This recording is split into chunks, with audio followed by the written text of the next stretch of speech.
Namaste. Those who are new here, I'm Dr. Susan Curtis, life psychologist and transformation coach. ഇന്ന് നമ്മൾ സംസാരിക്കാൻ പോകുന്ന topic എന്ന് പറയുന്നത് ഈസ് മാരേജ് എ കോൺട്രാക്ട്. അങ്ങനെ ഒരു കോൺട്രാക്റ്റ് ആണോ മാരേജ്? അതിന് എന്തൊക്കെ ടേംസ് ആൻഡ് കണ്ടീഷൻസ് ഉണ്ട്? ഏതൊക്കെ രീതിയിലാണ് ഇത് നമ്മളെ അഫക്റ്റ് ചെയ്യുന്നത്? അതിൽ നമുക്ക് ഏറ്റവും നന്നായിട്ട് എങ്ങനെ ജീവിക്കാം? ഇതാണ് നോക്കുന്നത്. So let's dive in. So marriage എന്ന് പറയുന്നത് ഇന്നത്തെ കാലത്ത് എല്ലാവർക്കും കുറച്ച് പേർക്ക് പേടി സ്വപ്നം. അതുകൊണ്ട് തന്നെ പല യങ് ആയിട്ടുള്ളവരും വിവാഹം കഴിക്കാനായിട്ട് വളരെയേറെ വിമുഖത കാണിക്കുന്നു. എന്നാൽ ചിലർക്കത് വലിയ കുഴപ്പമില്ല. പിന്നെ കല്യാണം കഴിച്ച പലരും നമ്മളോട് ഇങ്ങനെ പറയും, ഞാൻ കാണിച്ച അബദ്ധം നിങ്ങൾ കാണിക്കരുത് എന്നൊക്കെ പറയാറുണ്ട്. പക്ഷെ മാരേജ് എന്ന് പറയുന്നത് നല്ല രീതിയിൽ പോവുകയാണെങ്കിൽ, അത് നല്ല രീതിയിൽ നമ്മൾ കൊണ്ടുപോകാനായിട്ട് ശ്രമിക്കുകയാണ്, രണ്ട് കൂട്ടരും ശ്രമിക്കുകയാണെങ്കിൽ അത് നല്ലൊരു സിസ്റ്റം തന്നെയാണ്. അതിനകത്ത് നമ്മളൊരു പുതിയ ഒരു ലൈഫ് അല്ലെങ്കിൽ ഒരു ഫാമിലി, ഒരു സിസ്റ്റത്തെ മേക്ക് ചെയ്യുന്ന ഒരു പ്രോസസ്സാണ്. അപ്പോൾ മാരേജ് ഒരു കോൺട്രാക്റ്റ് ആണോ എന്ന് ചോദിച്ചു കഴിഞ്ഞാൽ തീർച്ചയായിട്ടും മാരേജ് ഒരു കോൺട്രാക്റ്റ് ആണ് ഫോർ എ ലൈഫ് പാർട്ട്ണർഷിപ്പ്. എന്തിനു വേണ്ടിയിട്ടുള്ള പാർട്ട്ണർഷിപ്പാണ്? ലൈഫിന്, നമ്മുടെ ലൈഫ് രണ്ടു പേരും കൂടെ ഒന്നിച്ച് കൊണ്ടുപോകുന്നതിന് വേണ്ടിയിട്ടുള്ള ഒരു പാർട്ട്ണർഷിപ്പ് തന്നെയാണത്. അതുപോലെ തന്നെ എല്ലാ പാർട്ട്ണർഷിപ്പിലും ഉള്ളതുപോലെ തന്നെ it has got terms and conditions. Various terms and conditions വെച്ചിട്ടാണ് ഓരോ മാരേജും മുമ്പോട്ട് പോകുന്നത്. നിങ്ങൾക്കറിയാം, നിങ്ങളൊരു പ്രണയത്തിലായിരിക്കുമ്പോൾ ഉണ്ടാകുന്ന കാര്യങ്ങളൊന്നും അല്ല നിങ്ങൾ മാരേജിലേക്ക് വരുമ്പോൾ സംസാരിക്കുന്നത്. നിങ്ങൾ രണ്ടുപേരുമാണെങ്കിൽ പല കാര്യങ്ങൾ സംസാരിച്ച് എഗ്രി ചെയ്ത്, അതുപോലെ തന്നെ നിങ്ങളുടെ ഫാമിലീസ് ഇൻവോൾവ് ആണ്, പല കാര്യങ്ങൾ നോക്കി, ഫിനാൻഷ്യൽ ബാക്ക്ഗ്രൗണ്ട് നോക്കി, കൾച്ചറൽ ബാക്ക്ഗ്രൗണ്ട് നോക്കി, നിങ്ങളുടെ റിലീജിയസ് ബാക്ക്ഗ്രൗണ്ട് നോക്കി, നിങ്ങളുടെ ഫാമിലിയുടെ ഒരു ട്രഡീഷണൽ കാര്യങ്ങൾ നോക്കി, ഒത്തിരി കാര്യങ്ങൾ നോക്കി, അതിൽ പല ടേംസ് ആൻഡ് കണ്ടീഷൻസ് വെച്ചിട്ടായിരിക്കും നിങ്ങളുടെ മാരേജസ് നടക്കുന്നത് തന്നെ. പക്ഷെ ഇവിടെ നമ്മൾ നോക്കുന്ന ഒരു കപ്പിൾ എന്ന നിലയിൽ നിങ്ങളൊരു കോൺട്രാക്റ്റിലേക്ക് കയറുമ്പോൾ, ഒരു ലൈഫ് പാർട്ട്ണർഷിപ്പിലേക്ക് കയറുമ്പോൾ നിങ്ങൾ അറിയേണ്ട ചില കാര്യങ്ങൾ, നമ്മുടെ ഒരു മാരേജ് പ്രിപ്പറേഷൻ കോഴ്സുകൾ തന്നെ വളരെ ഡീറ്റെയിലിംഗ് ആയിട്ടൊരു ലൈഫ് സ്റ്റാർട്ട് ചെയ്തതിന് വേണ്ടിയിട്ടുള്ള കോഴ്സസ് ആണ് നമ്മൾ കൊടുക്കുന്നത്. 16 to 24 സെഷൻസിലൊക്കെയാണ് നമ്മൾ ആ കോഴ്സുകൾ കംപ്ലീറ്റ് ചെയ്ത് കൊടുക്കുന്നത്. അപ്പോൾ ആ വ്യക്തി ഏറ്റവും നന്നായിട്ട് ലൈഫിനെ പറ്റി പഠിക്കുകയും മനസ്സിലാക്കുകയും പല കാര്യങ്ങളും എങ്ങനെ ചെയ്യണം എന്നറിയുകയും ഇൻഡിപെൻഡൻ്റ് ആയിട്ട് ഒരു ലൈഫിൽ ഒരു ജോയിൻ്റ് ആയിട്ടുള്ള ആ കോൺട്രാക്റ്റിനെ എങ്ങനെ മാനേജ് ചെയ്യണം, ഏറ്റവും നന്നായിട്ട് ലൈഫ് കൊണ്ടുപോകുക എന്നുള്ളതിനെയും ഒക്കെ അവർ മനസ്സിലാക്കിയെടുക്കുന്ന ഒരു പ്രോസസ്സ് തന്നെയാണത്. അപ്പോൾ ഇവിടെ നമ്മൾ സാധാരണ കാണുന്ന ഈ ടേംസ് ആൻഡ് കണ്ടീഷൻസിൽ നമ്മൾ കാണുന്ന ഒരു കാര്യമാണ്, ഒരു കുറേ ലിസ്റ്റ് നമ്മൾ എടുത്തു കഴിഞ്ഞാൽ അതിൽ ഒരെണ്ണം നമ്മൾ പറയുന്ന ഇമോഷണൽ കണ്ടീഷൻസ് എന്ന് പറയുന്ന കാര്യങ്ങൾ. ഈ ഇമോഷണൽ കണ്ടീഷൻസ് എന്ന് പറയുന്നത് രണ്ട് കാര്യങ്ങളാണ് മെയിനായിട്ട് വരുന്നത്. അത് ലവ് ആൻഡ് കെയറിങ്. ഇത് രണ്ടും പ്രോപ്പറായിട്ട് വർക്ക് ചെയ്യുന്ന ഒരു റിലേഷൻഷിപ്പ്. അപ്പോൾ ഇതൊരു കോൺട്രാക്റ്റ് ആണെങ്കിൽ അതിലെ കണ്ടീഷൻസ് ആണ് നമ്മൾ പറയുന്നത്.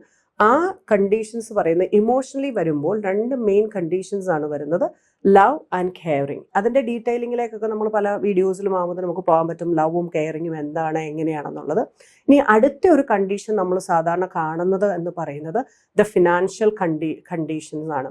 അപ്പോൾ ഈ നമുക്ക് പല രീതിയിൽ ആളുകൾ കണ്ടീഷൻ ചെയ്ത് വരുന്നുണ്ട്. അപ്പം ഒരു കണ്ടീഷനിങ് ആയിട്ടുള്ള ഒരു ലെവലും ഞാൻ വെക്കുന്ന കണ്ടീഷൻസും തമ്മിൽ പലപ്പോഴും വ്യത്യാസമുണ്ട്. ഒരു വ്യക്തി കണ്ടീഷനിങ് ആയിട്ട് വരുന്നത് എന്ന് പറയുന്നത്, ഞാനൊരു മാരേജിൽ കിടക്കുമ്പോഴോ ഞാൻ സ്വന്തമായിട്ടൊരു ജീവിതം നയിക്കുമ്പോഴോ എൻ്റെ കണ്ടീഷനിങ് ഇങ്ങനെയാണ്. അപ്പോൾ ഈ കണ്ടീഷനിങ്ങും നിങ്ങൾ കൊടുക്കുന്ന കണ്ടീഷൻസും തമ്മിൽ മാച്ചിങ് അല്ലെങ്കിൽ അവിടെ നല്ല രീതിയിലുള്ള പ്രശ്നങ്ങളുണ്ടാവും. അപ്പോൾ ഒരു ഇമോഷണൽ കണ്ടീഷൻസ് വരുന്നിടത്ത് നമ്മൾ കുറേ ഈ ലവ് ആൻഡ് കെയറിങ് എന്ന് പറയുന്ന ആ കണ്ടീഷനിങ് നമ്മൾ നല്ല രീതിയിലല്ലെങ്കിൽ നമ്മുടെ മാരേജിനെ അല്ലെ പ്രോപ്പറായിട്ടല്ല കിട്ടിയിരിക്കുന്നത്, നമ്മുടെ മാരേജിനെ വളരെ നല്ല രീതിയിൽ അത് അഫക്റ്റ് ചെയ്യും. ഇനി നമ്മൾ കൊടുക്കുന്ന വേറെ കണ്ടീഷൻസ് ആണ്. ഒന്ന് അടുത്തതെന്ന് പറയുന്ന ഒരു ഫിനാൻഷ്യൽ കണ്ടീഷൻസ്. ഈ ഫിനാൻഷ്യൽ കണ്ടീഷൻസ് ആരാണ് കൂടുതലായിട്ട് കോൺട്രിബ്യൂട്ട് ചെയ്യുന്നത്, ആരാണിത് മാനേജ് ചെയ്യുന്നത്, ആർക്കാണിത് കൺട്രോൾ, ആരാണ് മോർ ഒരു വാലിഡേഷനൊക്കെ ഇതിനകത്ത് എടുക്കുന്നത്, ഇങ്ങനത്തെ കാര്യങ്ങളെല്ലാം. അപ്പോൾ ആ കണ്ടീഷൻസ് നിങ്ങൾ രണ്ടുപേരും ഞാൻ ഒരിക്കലും പറയില്ല അത് രണ്ടുപേരും കൂടെ പപ്പാതി ആയിരിക്കണം, അല്ലെ രണ്ടുപേരുടെ ഒന്നിച്ചായിരിക്കും. ഇതൊക്കെ നിങ്ങളുടെ താല്പര്യമാണ്, നിങ്ങളുടെ ഇഷ്ടങ്ങളാണ്. നിങ്ങൾ അതിനകത്ത് ഏറ്റവും പ്രോപ്പറായിട്ട് നിങ്ങൾക്ക് രണ്ടു പേർക്കും എഗ്രിയബിൾ ആകുന്ന രീതിയിലായിരിക്കണം ഈ കണ്ടീഷൻസ് പോകേണ്ടത്. അപ്പം മാരേജ് എന്ന കോൺട്രാക്റ്റിലെ ഒരു ഭാഗമാണ് ഫിനാൻഷ്യൽ കണ്ടീഷൻസ്. അത് രണ്ടു പേരും കൂടെ എഗ്രി ചെയ്ത് വേണം പോകാൻ. ഇനി അടുത്തത് എന്ന് പറയുന്നത് ഫാമിലി ആൻഡ് സോഷ്യൽ കണ്ടീഷൻസ് ആണ്. അപ്പോൾ ഇവിടെയും നമ്മൾ പറയുന്നത് ഞങ്ങളുടെ ഫാമിലിയിൽ എങ്ങനെ ആയിരിക്കണം, നമ്മുടെ ഇൻവോൾവ്മെന്റ് എങ്ങനെ ആയിരിക്കണം, അതുപോലെ തന്നെ നമ്മളെ ഇൻക്ലൂഷൻസും എക്സ്ക്ലൂഷൻസും ഏത് രീതിയിലാണ് ബൗണ്ടറീസും, ഇങ്ങനത്തെ കാര്യങ്ങളെല്ലാം. അതുപോലെ തന്നെ സോഷ്യലി എങ്ങനെയായിരിക്കണം, ഇന്ന കണ്ടീഷൻസ് ഒക്കെ നമ്മൾ മാരേജിലേക്ക് വരുമ്പം സോഷ്യലി നമ്മളിങ്ങനെ ആയിരിക്കണം. കപ്പിളിൻ്റെ ആ ഒരു ബിഹേവിയറും രണ്ടുപേരും തമ്മിൽ ജീവിതം കെട്ടിപ്പടുക്കുമ്പോൾ ഉണ്ടാകുന്ന കാര്യങ്ങളാണ്. ഇതിനകത്തും ഞാൻ ഈ പറഞ്ഞ പോലെ ചൈൽഡ്ഹുഡ് മുതൽ നമ്മൾ വളർന്നു വരുന്ന പല കണ്ടീഷനിങ്ങും നമ്മളെ ഇത് അഫക്റ്റ് ചെയ്യുന്ന ഒരു കാര്യമാണ്. അപ്പോൾ എപ്പോഴും നമ്മൾ പറയും, നമ്മുടെ യുപി തെറാപ്പിയൊക്കെ നമ്മൾ പറയുന്ന അപ് നമ്മൾ കൊടുക്കുന്ന ഒരു കാര്യം, നമ്മൾ ഇവോൾവ് ചെയ്യണം. പ്രത്യേകിച്ച് നമ്മളൊരു ഒരു കണ്ടീഷനിങ് നമുക്ക് കിട്ടുന്ന അനുസരിച്ച് നമ്മൾ വന്നിട്ട് ഒരു ലൈഫ് പാർട്ട്ണർഷിപ്പിലേക്ക് കയറുമ്പോഴത്തേനും ഉണ്ടാകുന്ന ബുദ്ധിമുട്ടുകളെ നമുക്ക് മാനേജ് ചെയ്യണമെങ്കിൽ നമുക്കൊരു ഫ്ലെക്സിബിൾ ആയിട്ടുള്ളൊരു ചേഞ്ചിനോട് നല്ല രീതിയിൽ പ്രതികരിക്കുന്ന അല്ലെങ്കിൽ റെസ്പോണ്ട് ചെയ്യുന്ന ഒരു മൈൻഡ് തന്നെ നമുക്ക് ഉണ്ടാകേണ്ടത് വളരെ അത്യാവശ്യമാണ്. ഇനി അടുത്ത കണ്ടീഷൻസ് പറയുന്നത് നമ്മുടെ കരിയർ കണ്ടീഷൻസ് ആണ്. അതായത് ഈ നമ്മുടെ കരിയറിൽ നമ്മൾ എത്രമാത്രം രണ്ടുപേരുടെയും കരിയറിനെ എങ്ങനെ നിങ്ങൾ മാനേജ് ചെയ്യുന്നു, ഒരാളെ കരിയറിലേക്ക് ഫോക്കസ് ചെയ്യുന്നുണ്ടോ അതോ രണ്ടുപേരും ഫോക്കസ് ചെയ്യുന്നുണ്ടോ, അതെങ്ങനെയാണ്, ഇതെല്ലാം നിങ്ങൾ ഈ കണ്ടീഷൻസ് വളരെ നല്ല രീതിയിൽ പരസ്പരം പറഞ്ഞ് മനസ്സിലാക്കി എഗ്രീബിൾ ആവുന്ന ലെവലിലേക്ക് വരണം. അടുത്തതെന്ന് പറയുന്നത് സെക്ഷുവൽ കണ്ടീഷൻസ് ആണ്. നിങ്ങളുടെ സെക്ഷുവൽ ബിഹേവിയർ, നിങ്ങളുടെ സെക്ഷുവൽ ഇൻട്രസ്റ്റ്, നിങ്ങളുടെ സെക്ഷുവൽ ക്യാരക്ടർ, അതുപോലെയുള്ള സെക്ഷുവൽ ബിഹേവിയറിലൊക്കെ നമ്മൾ കറക്റ്റായിട്ടുള്ള കണ്ടീഷൻസിനെ നമുക്ക് മനസ്സിലാക്കിയാൽ മാത്രമേ കാര്യങ്ങൾ നല്ല രീതിയിലേക്ക് പോകത്തുള്ളൂ. അപ്പോൾ ആ കണ്ടീഷൻസ് നമ്മൾ പറയുമ്പോൾ ആ ഒരു കോൺട്രാക്റ്റിൽ വെക്കുമ്പോൾ എഗെയിൻ നമ്മുടെ കണ്ടീഷനിങ് എങ്ങനെയാണോ ഇതെല്ലാം നമ്മളെ അഫക്റ്റ് ചെയ്യുന്ന കാര്യങ്ങളാണ്. അപ്പോൾ രണ്ടുപേരും അതിനെ മനസ്സിലാക്കി എങ്ങനെയാണ് ഈ കണ്ടീഷൻസിലേക്ക് രണ്ടുപേർക്കും കോൺട്രിബ്യൂട്ട് ചെയ്യാൻ പറ്റുന്നതെന്ന് നോക്കണം. ഇനി അടുത്ത വേറൊരു ഏരിയയാണ് നമ്മൾ കണ്ടീഷൻസ് വെക്കുന്നത്, നമ്മുടെ സ്പിരിച്വൽ കണ്ടീഷൻസ്. അപ്പോൾ സ്പിരിച്വൽ കണ്ടീഷൻസിൽ നമ്മൾ പലപ്പോഴും ചിലരുടെ വിശ്വാസങ്ങളായിരിക്കാം, ചിലർ റിലീജിയസ് പ്രാക്ടീസസ് ആയിരിക്കാം അവർ ചെയ്യുന്നത്. അപ്പോൾ ഇവിടെയൊക്കെ നമ്മൾ നോക്കുന്നത് നമ്മളുടെ രണ്ടുപേരുടെയും വിശ്വാസങ്ങളെ ഏത് രീതിയിൽ കൊണ്ടുപോകാൻ പറ്റും എന്നുള്ളത് നോക്കിയിട്ടാണ് നമ്മൾ അങ്ങനത്തെ കണ്ടീഷൻസ് വെക്കുന്നത്. ഇനി അടുത്തതെന്ന് പറയുന്ന കാര്യങ്ങളെന്ന് പറഞ്ഞു കഴിഞ്ഞാൽ ഇത്രയും കണ്ടീഷൻസ് മിനിമം നമ്മൾ കാര്യത്തിൽ വേണം. നമ്മളുടെ ഒരു മാരേജ് കോൺട്രാക്റ്റിൽ പിന്നെ വരുന്ന ചില കാര്യങ്ങളാണ് ആ മാരേജ് റിലേഷൻഷിപ്പിൽ നമ്മൾ എടുക്കുന്ന എത്തിക്സ് ആൻഡ് മോറൽസ്.